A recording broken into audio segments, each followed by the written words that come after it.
करे त उहो मौज़ू आहे हौसले ते ऐं हिमत।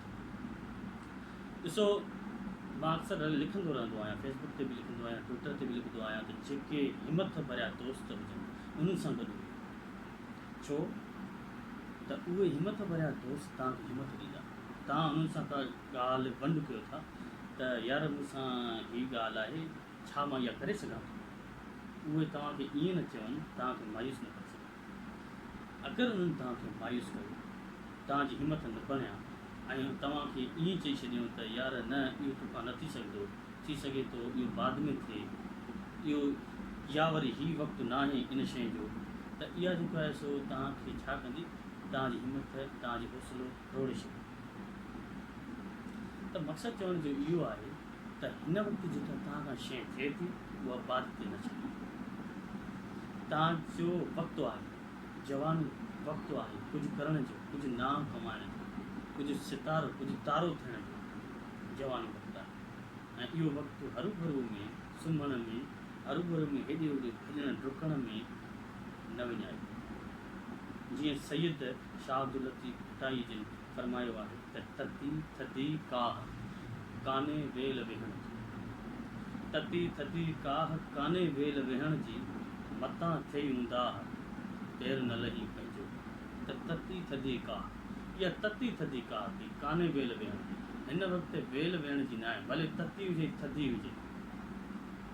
मतां थिए ऊंदाह, मतां ऊंधारो थी वञे त पेर न लही पंहिंजो, वरी बाद में पछताव थिए त यार हू त वक़्तु सफ़ा टपी वियो, गुम थी वियो, अल्लाह अकबर, हे मां छा करे वरितुसि, ऐं बाद में पछताव थी वियो। बिल्कुलु हिन वक़्तु जेको करिणो आहे, अगरि तव्हां सम्झो था त इहो कमु तव्हां लाइ मुनासिबु, तव्हांजे लाइ बहितरु आहे ऐं तव्हां हिन में बहितरु आहे, निकिरी पओ, शुरूआति कयो, वियो न। तती थधी काह कान्हे वेल वेहण जी, मतां थिए ऊंदाह पेर न लही पंहिंजो। सिधी वाट वठो, कम खे, किरत खे कंदा रहो, शुरूआति कंदा रहो, कम खे हलाईंदा रहो। Consistency is the best step for the achievements, for the destination. लगातार हलणु जेको आहे न उहो बहितरु आहे। जीअं सेण ऐं कुमीअ जो तव्हां किसो ॿुधो हूंदो त सेण चयो त मां त ॾाढो तेज़ आहियां, कुमीअ चयो त ख़ैरु आहे मां हलंदी रहंदसि, आहिस्ते आहिस्ते हलंदी रहंदसि।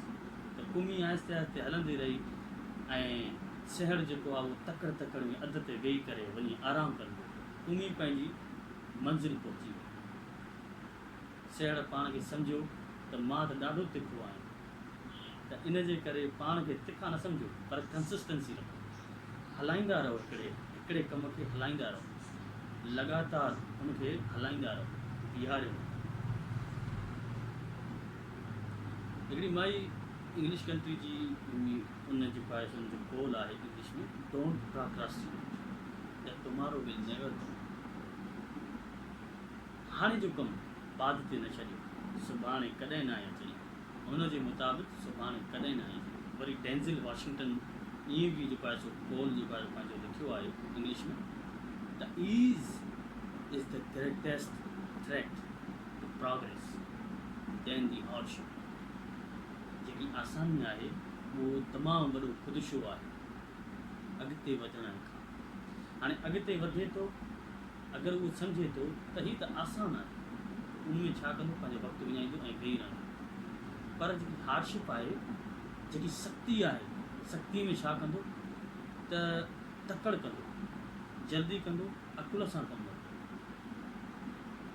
The ease is the greatest threat to progress than the hardship.